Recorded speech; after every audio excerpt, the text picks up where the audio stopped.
नमस्कार दोस्तों, मैं हूं सौरभ शर्मा। आप देख रहे हैं भारत 24।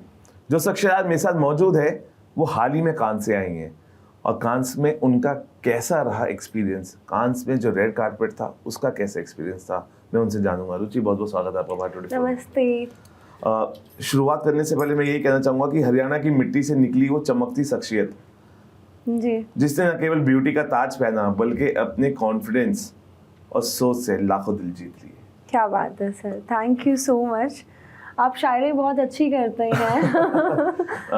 कि आपको कैसा लगता है जब आप हरियाणा को, हमारे हिंदुस्तान को, हमारे भारत को जब कांस पर रिप्रेजेंट करते हैं, वॉक करते हैं, वो फील क्या होती है, वो वॉक क्या होती है, वो अंदर का जज्बा क्या होता है, वो जानना चाहूंगा सबसे पहले। जी, तो जब मैं कैन पे रेड कारपेट कर रही थी तो सिर्फ मैंने हरियाणा को नहीं, हरियाणा, राजस्थान, हमारे समस्त भारत को मैं अपने साथ लेकर चल रही थी। चाहे वो फिर मेरे ड्रेसिंग से हो, मेरे कल्चरल ड्रेस से हो, या फिर हमारे प्राइम मिनिस्टर जी हो, माननीय नरेंद्र मोदी जी, वो भी मेरे आइडियल है, मेरे इंस्पिरेशन है। मैं उनको भी अपने सर का ताज पहन के चल रही थी। और हमारी इंडियन आर्मी, मैं क्योंकि मेरी रूट्स आर्मी फैमिली से हैं तो मैं आर्मी की भी बहुत रिस्पेक्ट करती हूँ। एंड हमारी इंडियन आर्मी को भी मेरा एक छोटा सा जेस्चर था, वो ऑपरेशन सिंदूर में जो हम सक्सेसफुल रहे उसके लिए मैंने अपने हाथ पेंट किए रेड कलर से। तो जब मैं वॉक कर रही थी, जब मैं चल रही थी, तो मेरे को ऐसा मैजिक मोमेंट लग रहा था जैसे कि मैं पूरे भारत को अपने अंदर समेट के चल रही हूँ। मुझे वो मैजिक मोमेंट, वो फीलिंग जो होती है ना लाइफ में कभी कभी मिलती है कि यार ये तो मैजिक है, ये सच्चाई नहीं है, शायद ये मैजिक है, वो फील मुझे वहाँ पर हुआ। एंड उसके बाद जब सब लोग आगे से आकर मेरे साथ उन्होंने फोटोज़ क्लिक करना स्टार्ट किया, सेल्फीज लेना शुरू किया, तो मुझे और वो पिंच मोमेंट हो रहा था मुझे कि हाय कोई तो आके मुझे पिंच कर दो कि क्या ये सच्चाई है जिसमें मैं जी रही हूँ अभी। तो मेरे लिए तो वो मेरी सोच से, मेरे सपनों से भी बढ़कर ऊपर की चीज़ थी वो। बहुत मुझे अच्छा लगा। मैंने सबको अपने साथ लेकर चला और मैंने एक छोटा सा मेरी तरफ से हमारी प्राइड के लिए, या हमारे प्राइम मिनिस्टर जी, हमारी आर्मी, हमारा देश, हमारा कल्चर, उनको एक छोटा सा मेरी तरफ से सल्यूट था वो, कि मैंने इंटरनेशनली जाके वहाँ पर ग्लोबल कारपेट पे मैंने उनको मेरी तरफ से एक छोटा सा जेस्चर किया।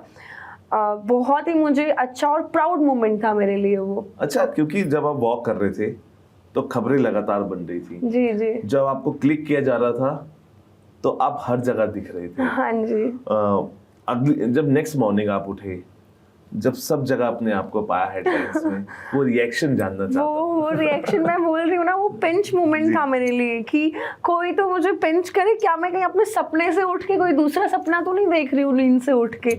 वो मेरे लिए वो मोमेंट था एंड बहुत प्राउड मोमेंट था यार। हमारे हिंदुस्तान में, हमारे हिंदुस्तान की औरतों के लिए उनकी इज्जत ही उनका गहना होती है, और हमारे देश की इज्जत हमारे प्राइम मिनिस्टर हैं, तो मैंने उनको गहने में, अपने गहने में पहना अपने भारत की इज्जत को।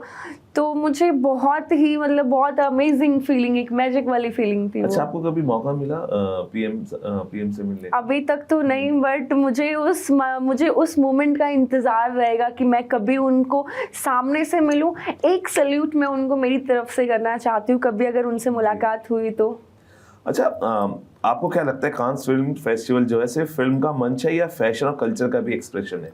देखिए, मेरे हिसाब से पहले तो सिर्फ एक फिल्म के मंच था कि पूरे वर्ल्ड से फिल्में आती थी, डायरेक्टर, प्रोड्यूसर्स, एक्टर्स सब आते थे। बट अब एक फैशन हब बन गया है कि जिन लोगों की फिल्में नहीं भी आ रही हैं वो भी जाके वहाँ पे फैशन के डिज़ाइंस लेकर जा रहे हैं। तो पहले से शायद थोड़ा चेंज हुआ है। और एग्जिट जो फिल्म फेयर फेस्टिवल है उसको भी शायद थोड़ा फैशन फेस्टिवल बना दिया है ऐसा, क्योंकि जिनका फिल्म नहीं है वो भी वहाँ पर जा रहे हैं विदाउट एनी रीजन। अच्छा, आपको लगता है कि भारतीय के तौर पर कांस में आपको कैसा रिस्पांस मिला? लोग भारत के बारे में क्या सोचते हैं? देखिए, भारत के बारे में पहले तो मुझे नहीं पता, बट अब जो भारत को, भारतीयों को जो दूसरे देशों में जाके जो रिस्पेक्ट मिलती है, शायद कहीं ना कहीं मैं उसी चीज़ से इंस्पायर होके मैंने ये डिसीजन लिया कि मैं अपने कल्चर को और दिखाऊं, क्योंकि अब भारतीयों को, पहले मुझे नहीं पता सीरियसली, बट अब भारतीयों को जो रिस्पेक्ट मिलती है, जो हमारे प्राइम मिनिस्टर, जो ऐसा कोई इंसान नहीं है वर्ल्ड में जो हमारे प्राइम मिनिस्टर को नहीं पहचानता हो। Everybody knows his name. वो इंडिया बोलते ही वो नरेंद्र मोदी बोलते हैं आगे से। ये पहचान हमें विदेशों में मिली है जी। आपको लगता है कि भारत की संस्कृति को वहाँ सही ढंग से रिप्रेजेंट किया गया? आपने उसमें क्या भूमिका निभाई? मैंने आई थिंक मैंने सारी बाकी जो एक्टर्स चले, हाँ, उन्होंने भारतीय संस्कृति को सही तरीके से रिप्रेजेंट किया, आपको लगता है? हाँ, जैसे ऐश्वर्या रॉय है, उन्होंने भी सिंदूर पहना जी, बिल्कुल। अदिति ने सिंदूर पहना, तो वो भी उन्होंने भी साड़ी पहनी, अदिति जी ने भी साड़ी पहनी, तो वो भी हमारे भारत का कल्चर ही है। वो उन्होंने भी अभी उनको ऑपरेशन सिंदूर से कनेक्ट किया गया, हम तीनों को, कि ऑपरेशन, क्योंकि मेरे हाथ रेड थे, उन्होंने सिंदूर पहना मांग में, ऑपरेशन सिंदूर तो है ही, बट वो एक हमारे भारतीय कल्चर को भी तो वो भी तो कर, उन्होंने भी मांग में सिंदूर भर के रेड कारपेट पे वॉक किया।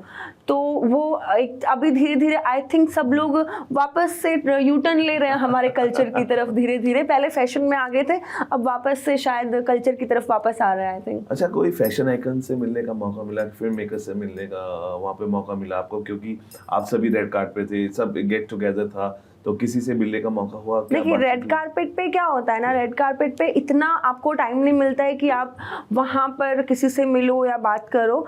बट मेरे को हमारे इंडियन प्रिविलेज में मैं अनुपम खेर जी से मिली, करण जौहर से मिली, बट मैं उतना जाती नहीं थी बिकॉज मेरी थोड़ी तबीयत खराब थी, तो मैं कम जाना हुआ, कम लोगों से मिलना हुआ। बट नेक्स्ट टाइम मैं पूरा टाइम लेकर जाऊँगी और सबसे और ज़्यादा लोगों से मिलने की कोशिश करूँगी। अच्छा रुचि, आपको लगता है कांस के बाद आपकी सोच और करियर में दोनों में बदलाव आया है?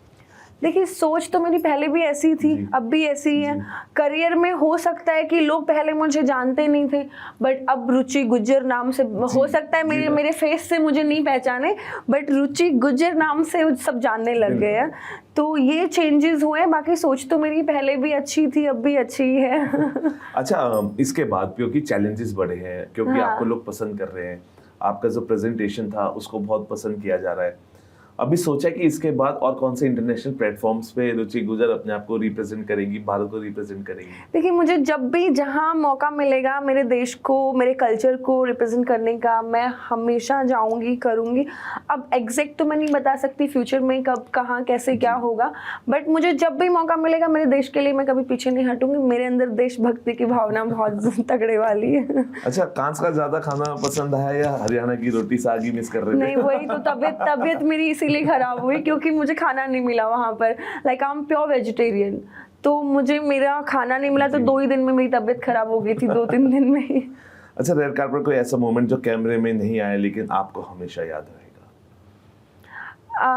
कैमरे में नहीं आया मुझे, हाँ, तो वहाँ पर जब मैं वॉक कर रही थी तो एक कोई फॉरेनर, कोई ये थी जर्नलिस्ट थी जी, वो मेरी पिक्चर लेना चाह रही थी एंड वो वहाँ से वॉक करके, और बिकॉज शायद मैंने देखा नहीं, मैं दूसरी साइड देख रही थी, उसको खाली मेरा एक परफेक्ट पिक्चर चाहिए था मेरे ड्रेस में, तो वो वहाँ से वॉक करते करते अपार्ट फ्रॉम वो अपनी उससे बाउंड्री से इधर आई मेरी फोटो लेने के लिए। वो पूरा वो, हाँ, उनका एक एरिया होता है कि आप इस एरिया, इस बॉर्डर से फिर आगे भी उनका कुछ बॉर्डर लाइन होता है, वो क्रॉस करके आई मेरी फोटो लेने के लिए। देन उसने मेरे से रिक्वेस्ट किया, please can you stand for a moment. फिर मैंने देखा, फिर उसने फोटो लिया। तो वो एक बहुत, शायद ये कैमरे में कैप्चर नहीं हुआ, बट ये मैंने देखा। अच्छा, अगर आपको कांस की जूरी आपको एक दिन के लिए बना दिया जाए तो पहली शॉर्ट फिल्म किस सब्जेक्ट पर आप चुनेंगी? पहली शॉर्ट फिल्म किस सब्जेक्ट पे आप? देखिए, जो मेरी फिल्म थी लाइफ, जिसके लिए मैं गई, मुझे ऐसे टॉपिक या ऐसी स्टोरीज बहुत इंस्पायर करती हैं।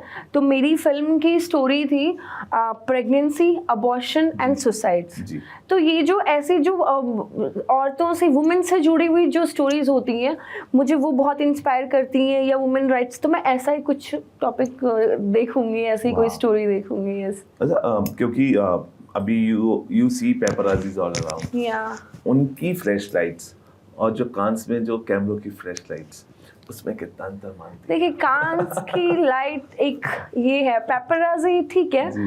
वो बहुत डिफरेंस है उसमें, ज़मीन आसमान का डिफरेंस है। वो जब आप उस कारपेट पे खड़े होते हो, जब जो आपको फील आता है और तब आपकी फ़ोटोज़ ली जाती हैं, तो हमें लगता है कि हाँ हमने लाइफ में कुछ किया है थोड़ा बहुत। पेपराजी तो आप घर से बाहर निकलते ही आपको मिल जाता है, एफर्ट्स नहीं डालने पड़ते हैं। हाँ। अच्छा, क्योंकि कई बार आपने भी सुना होगा कि कांस के रेड कारपेट के पीछे भी एक कारपेट होता है, कई बार बातें हुई छोटा हैं, कारपेट। छोटा रहता है। अगर उसके बारे में थोड़ा हाईलाइट। नहीं, वो बहुत से लोग होते हैं जो अगर उनको मेन पास नहीं मिला तो वो जाके वहाँ पे भी फोटो करवा लेते हैं, दैट्स फॉर फोटो। मुझे उसका एग्जैक्टली नहीं पता कि वो कारपेट किस लिए है, शायद अंदर जाने के लिए होगा, क्योंकि मैं गई नहीं उधर, तो आई हैव नो आइडिया। अच्छा, बहुत सारे लोग ये भी कहते हैं कि क्योंकि बहुत कम लोगों को एक वहाँ पर एक स्पॉट और है, जी। एक वॉल के ऊपर उन्होंने एक पेंटिंग में एक पोस्टर चिपका जी। रखा है जिसमें सब कैमरे वाले सब जर्नलिस्ट कैमरास लेके खड़े हैं। तो हमें वो एग्जैक्टली अगर वहाँ पे खड़े होकर हम फोटो खिंचाएंगे, हाथ का ऐसा करेंगे, तो एग्जैक्टली ऐसा लगता है कि हम मेन कारपेट पे खड़े हैं। वाह। ये भी होता है, तो बहुत से लोग वो फोटो भी Confuse डाल हो देते जाते हैं। हाँ, जिसमें बहुत सारे फोटोग्राफर्स आपकी फोटो ले रहे होते हैं। अच्छा, क्योंकि डिजाइनर्स का भी बोलबाला रहा, गौरव गुप्ता ने ऐश्वर्या को किया, ऐसे तमाम डिजाइन से आपको किसने स्टाइल किया? बिकॉज जिस स्टाइलिंग की चर्चा है, जिस कॉस्ट्यूम की चर्चा है, जी, और उनके बारे में बात होनी चाहिए। जिस हार की चर्चा है उस हार के बारे में बात होनी चाहिए। बिल्कुल, जो स्टाइलिंग हाँ, वो मेन पार्ट है। आज मैं या आप या देश जिस बारे में बात कर रहा है, जिस नेकलेस के बारे में, जिन्होंने मुझे नेकलेस डिजाइन करके दिया, कस्टमाइज करके दिया, एंड मैं इतना अप्रिशिएट करती हूँ। हमारे जो ज्वेलरी है वो हमारे जयपुर से ही है, the silver saga by Neha Agarwal. उन्होंने 2 दिन के अंदर मुझे 2 दिन में ज्वेलरी डिजाइन करके कस्टमाइज करके दिया। अगर आज वो ज्वेलरी नहीं होती, आज वो हार नहीं होता, तो शायद आज मैं आपके सामने भी नहीं होती। तो मैं उनको लाइफ टाइम के लिए अप्रिशिएट करूंगी। एंड सबसे बेस्ट कि उन्होंने 2 दिन में मुझे रेडी करके दिया, क्योंकि मेरे माइंड में पहले आइडिया था नहीं, फिर अचानक से थॉट आया। मैंने उनको बोला प्लीज़ नेहा दी कैसे भी करके दो, तो उन्होंने रात भर अपने कारीगर्स बिठा के, रात में डबल शिफ्ट्स करवा के उन्होंने वो नेकलेस रेडी करके दिया। I really appreciate. आज उस हार की बात हो रही है, उस नेकलेस की बात हो रही है, और जिन्होंने डिज़ाइन किया है तो हमें उनकी भी बात करनी चाहिए। क्योंकि रुचि, आपने बहुत लोगों को, बहुत सी लड़कियों को इंस्पायर किया है। आज की जो गर्ल्स है उनको आप क्या मैसेज देना चाहेंगी जो अपने सपनों को लेकर डरती हैं? हाँ, सपनों को लेकर डरना नहीं चाहिए, सपने देखने चाहिए। आप सपने देखोगे तो आप उनको पूरा करोगे, सपने देखोगे नहीं तो पूरे कैसे होंगे। बट मेरा एक है, अभी बॉलीवुड इंडस्ट्री की तरफ अगर हम रुख करें तो वहाँ पर थोड़ी मिसगाइड हो रही हैं लड़कियाँ। मतलब उनको ये लग रहा है कि हमें वायरल होने के लिए या चंद फॉलोवर्स के लिए या चंद चीज़ों के लिए वो छोटे कपड़े पहनना या पेपराजी के सामने गलत हरकतें करना, एक तो लाइक ये उर्फी ने बहुत माहौल ख़राब करके रखा हुआ है। वो पूरी संस्कृति को, हमारे भारतीय संस्कृति को उसने ख़राब किया। उसको देख के और लड़कियां भी कर रही हैं कि पेपराजी के सामने जाके टी शर्ट निकाल देंगी, जैकेट। तो ये सब चीज़ें ना अपना के आप अपने टैलेंट को अपनाओ। अगर आपके अंदर टैलेंट है तो आप आगे बढ़ोगे, अदरवाइज आप ये सब करने से भी आगे नहीं बढ़ोगे। क्योंकि हरियाणा जैसे पारंपरिक राज्य में मॉडलिंग प्रोफेशन को चुनना बहुत चैलेंजिंग होता है। बहुत चैलेंजिंग होता है। और मुझे पता है कि आपके लिए भी बहुत चैलेंजेस हुए होंगे, लेकिन आपने अपने आप को साबित किया। आपने मेरे को लगता है कि रुचि वो दरिया जिसने अपना किनारा ढूंढा। जी। तो बहुत सारी ऐसी लड़कियां हैं जो सोचती हैं, कर नहीं पाती हैं। शायद आपके शहर से हो, आपके शहर के बराबर में हो, या हमारे भारत के किसी भी कोने में हो, वो कैसे अपने सपनों को जिए, कैसे उड़ान भरें अपने पंख लगा के? उड़ान भरने के लिए हमें साहस चाहिए होता है। हमें हमारे पंख फैलाने के लिए, उड़ान भरने के लिए हमें साहस चाहिए। और वो साहस अगर हमें मिल जाता है ना, तो जैसे मेरे को मिला मेरे फादर से। मेरे फादर ने मुझे वो साहस दिया कि वो तुम उड़ान भरो, तुम पंख फैलाओ, तुम उड़ने के लिए बने हो। वो मुझे मेरे फादर से मिला। अगर हर बाप अपनी बेटी को ये साहस दे तो शायद हर बेटी कामयाब, सक्सेस हो सकती है। अच्छा रुचि, क्योंकि आपके हाथ में लॉर्ड शिवा का टैटू है, आप स्पिरिचुअल हैं या मैं रिलीजियस हैं? बहुत स्पिरिचुअल हूँ, बहुत लाइक ऐसे मेरी मम्मा को तो बहुत बार इस चीज़ का डर है कि पता नहीं शादी करेगी या कहीं जाके मंदिर में जाके जोगन वोगन बन जाएगी बिकॉज मैं बहुत स्पिरिचुअल हूँ। मैं मतलब मेरे को अगर ऐसा है कि लोग अपना माइंड फ्रेश करने जी। के लिए कहीं जाएंगे, मैं घूमने जाती हूँ बट मैं जाती हूँ सारे ऐसे स्थानों पर जहाँ पे मंदिर होते हैं वाह। सारे, जैसे नीम करोली बाबा मैं चली जाती हूँ, वाह। 2-2 3-3 दिन तक वहीं घूमती रहूंगी, पहाड़ों में बैठी रहूंगी, या फिर वैष्णो देवी चलेगी। मेरा घूमना भी उसी हिसाब से होता है कि मंदिर देखो कहाँ पर है जहाँ पे मुझे पॉजिटिव वाइब मिले, मुझे शांति मिले और मैं वहाँ से एक नई एनर्जी लेकर आऊँ। तो वो सब मैं तो बहुत स्पिरिचुअल हूँ, बहुत ज़्यादा। अच्छा, बॉलीवुड की बहुत सारी कुक्ड अप स्टोरीज है, कभी मन बनाया कि ये बिल्कुल सेट होना है, मूवीज की तरफ रुख करना है? अभी मन बना लिया है ऐसा मेरी फर्स्ट पिक्चर थी ना, ये फर्स्ट फिल्म जी, थी। जी। इससे पहले आई वॉज नॉट श्योर कि मेरी एक्टिंग कैसी है, बट अब मुझे समझ आ गया। मैंने पहली बार मैंने काम किया तो ऐसा लाइक नहीं यार ये तो इजी है, ये तो मैं कर लूंगी, अब मेरे को यही करना है किस तरीके के अपने अपने शहर को, अपनी स्टेट को, क्योंकि आजकल रीजनल फिल्म्स भी बहुत चल रही हैं, हम अपने अपने कल्चर को रिप्रेजेंट कर रहे हैं, कोई ऐसा कोई थिंकिंग थॉट है कि आपने सोचा हो कि this time I am going to represent my this from our culture things? Any song, any ऐसा कभी मुझे मौका मिलेगा तो मैं ज़रूर करूँगी, बिकॉज मैं अपने कल्चर को और ये सब चीज़ों को आगे लेकर, आप समझ ही गए होंगे जब मैं अपने राजस्थान के, हरियाणा के कल्चर को मैं कांस लेकर जा सकती हूँ, तो मुझे कभी मौका मिलेगा तो मैं ज़रूर करूँगी। जब भी मुझे मौका मिलेगा आई विल डू 100%। अच्छा, कौन से जॉनर में और who inspires you in Bollywood? I ask you, मतलब हमारे सबके होते हैं, when we were childhood we saw chiffon saris, Kajol and Shahrukh. आपको कौन? आई लाइक प्रियंका चोपड़ा क्या है, मैं उनसे इंस्पिरेशन मिलती है मुझे, हाउ शी टॉक, और वो बहुत सारी चीज़ें, I think she is all in one package तो मेरे को उनसे इंस्पिरेशन मिलती है। मैं बहुत बार उनके इंटरव्यूज सुनती हूँ, उनकी बातें सुनती हूँ ताकि थोड़ा मैं भी कैच करने की कोशिश करती हूँ अच्छा, जब आप वापस आए कान से, सबसे बड़ा सरप्राइज वापस आके आपको क्या मिला? सबसे बड़ा सरप्राइज कि मेरा नाम चारों तरफ मुझे सुनने को मिल रहा था। इवन मैं अभी कहीं पर थी इंटरव्यू के लिए, तो दूसरी जगह पे, तो दे सेड अरे रुचि गुजर आई है, तो वो जो फील है ना, वो मोमेंट, वो प्राउड, वो मेरे को यहाँ पे अभी वापस आने के बाद, मतलब मेरा नाम इतना फेमस हो गया ऑल ओवर इंडिया, तो वो मुझे बहुत सरप्राइजिंग और एक होता ना प्राइड, मेरे लिए वो बहुत प्राउड मोमेंट था। अच्छा, कौन अगर मैं जानना चाहूँ कि क्या क्राइटेरिया होता है कांस का, because everybody is like confused also कि कौन जाता है, कैसे जाता है, कुछ क्राइटेरियाज होते हैं जिसको फुलफिल रुचि करना होता है, या you have to make some place in your life जहाँ पे आपको वो क्राइटेरिया ऑलमोस्ट फुलफिल हो चुका होता है?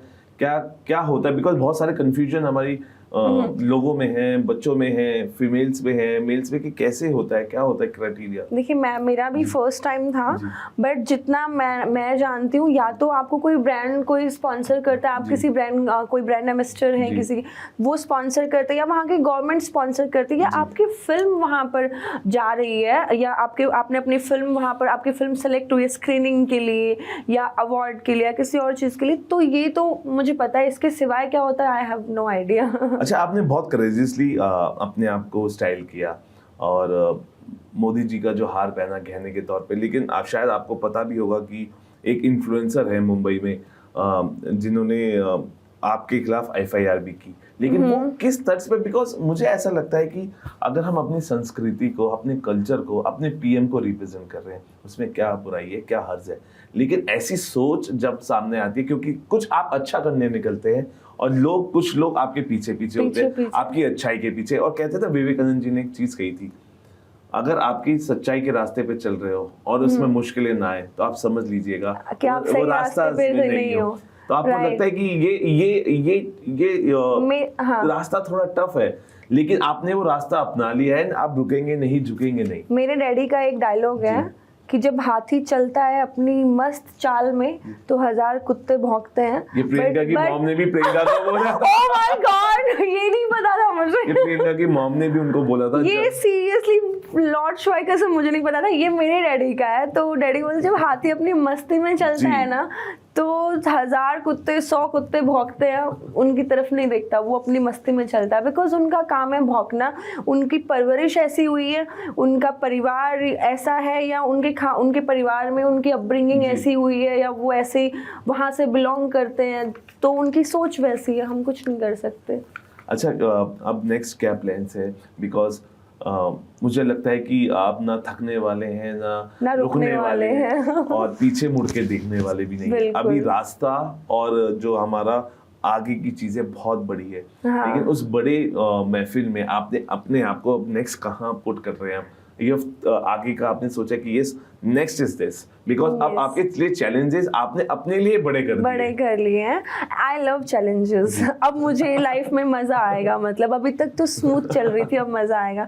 तो अभी देखिए यहाँ तक भी मैंने नहीं सोचा था, या मैंने आगे भी मुझे नहीं पता, भगवान मुझे यहाँ तक लाए, आगे कहाँ ले जाएंगे आई कांट से। फ्यूचर में क्या होने वाला है मैं कुछ नहीं बोल सकते, बट जब भी होगा तो आपसे मुलाकात जरूर होगी। अच्छा, चलिए, अगर कोई सरप्राइज अगर ऐसा है जो आप कोई फिल्म इसके बाद आपने साइन किया, बिकॉज आपकी जो नहीं, अभी तो मैं जस्ट कल ही इंडिया आई हूँ। बात है बिकॉज ऑफर्स अब जब आप होते हैं आपको पता भी नहीं होता सरप्राइजेस आपके लिए कितने हैं। वही सरप्राइज है आप हमको भी। वो मैं बॉम्बे जाऊंगी तो मुझे पता चलेगा अभी क्या नए नए सरप्राइजेस निकल के आ रहे हैं। अच्छा, what all you have to say to the audience, because they have seen you, they admire you, आपने बहुत लड़कियों को इंस्पायर भी किया है। right. और आपने हिंदुस्तान को भी अपनी जो संस्कृति अपने देखिए मेरे अंदर देशभक्ति इस लेवल है कि अगर मुझे बॉर्डर पे खड़ा कर दिया जाए तो मैं लड़ने के लिए भी जा सकती हूँ, इतनी देशभक्ति, क्योंकि मेरे डैडी से मुझे बचपन से ही वो मिली है। तो मेरा सबसे यही थॉट है बाकी के सब लोगों से, जो भी इंडस्ट्री लाइन में है या नहीं है, आप अपनी आपको जो अंदर से जो चीज़ सेटिस्फाई करे ना, आप वो काम करो। आप किसी और के लिए या पब्लिक के लिए या कुछ चीज़ें चंद चीज़ें पाने के लिए वो चीज़ ना करें। आपका दिल अंदर से बोले जो चीज़ करो, बस that's it। अच्छा रुचि, एक बहुत सवाल जहन में था, बिकॉज आप जिस तरीके से आपका जो बैकग्राउंड है, मुझे लगता है कि बूस्टर डोज तो बचपन से लगती है लेकिन हमने अभी देखा जब ऑपरेशन सिंदूर हुआ या जो अभी हमने देखा, उसमें बहुत सारे we call so many celebrities, we call so many influencers, we call anybody जिनके जो इंस्पायर कर रहे हैं, जिनको लोग पहचान रहे हैं, सुन रहे हैं, परख रहे हैं, वो रिएक्ट नहीं करते हैं सिर्फ इसलिए ताकि उनके जो फॉलोअर्स है वो कम ना हो जाए। आपको लगता है आपने ये महसूस किया? मेरे को फॉलोवर्स नहीं चाहिए। देखिए वो उन लोगों के लिए आपने महसूस किया जो नहीं बोल रहे थे, क्योंकि उनको लग रहा था कि क्योंकि बहुत सारे फॉलोवर्स उनके शायद पाकिस्तान से भी हों, या आप समझ पा रहे हैं मैं क्या? आपको देखिए जो इंसान अपने देश का नहीं हुआ वो कहीं का नहीं हो सकता। पहली बात तो जो अपने देश, जिस मिट्टी का, जहाँ का वो खाता है, जहाँ का वो नमक खाता है, उस देश का नहीं हुआ तो फिर वो किसी का नहीं हो सकता। ऐसे लोग तो मेरी लिस्ट में, मेरे सिलेबस से बाहर है। फिर तो जो लोग चंद फॉलोवर्स रखने के लिए, जो अपने देश के लिए खुल के ना बोल पाए, तो ऐसे लोगों को तो आई थिंक मैं तो काउंट नहीं करती अपनी लिस्ट में। करना भी नहीं चाहिए। करना भी नहीं चाहिए। चलिए रुचि, आप हमारे स्टूडियो हमसे बात की, आपका बहुत बहुत शुक्रिया। और एक शायरी सुना दीजिए ना। हाँ बिल्कुल, अभी मैं जाते मैं बिल्कुल सुनाऊंगा, लेकिन ये उम्मीद करता हूँ कि जिस तरीके से आपने हमेशा से ही हमें सरप्राइज किया, ये सरप्राइज फैक्टर बना रहे। आपकी आने वाली चीजें जो आप साइन कर रहे हैं उसमें भी हमको सरप्राइजिंगली आपका जो किरदार हो वो भी सरप्राइज करें, और फिर हम एक अच्छा इंटरव्यू इस तरीके से कर रहे हैं और आपके उस किरदार के बारे में बात करें। और लेकिन जाते जाते मैं ये कहूँगा कि जितना मैंने ये इंटरव्यू अभी किया है रुचि का, और रुचि मंजिलें हिलती है तो हिलने दो, निशाना रुचि का अर्जुन के तीर जैसा है। यस। और ये निशाना हमेशा से ही सटीक लगता रहेगा। और सटीक कैसे लगेगा? क्योंकि जितना प्यार आपने अभी तक रुचि को दिया, ऐसे ही अपना प्यार उन पर बरसाते रहिए, वो भी आपको ऐसे ही सरप्राइज करती रहेंगी और एंटरटेन भी करती रहेंगी। फिलहाल अभी के लिए आप बने रहिए भारत 24 के साथ।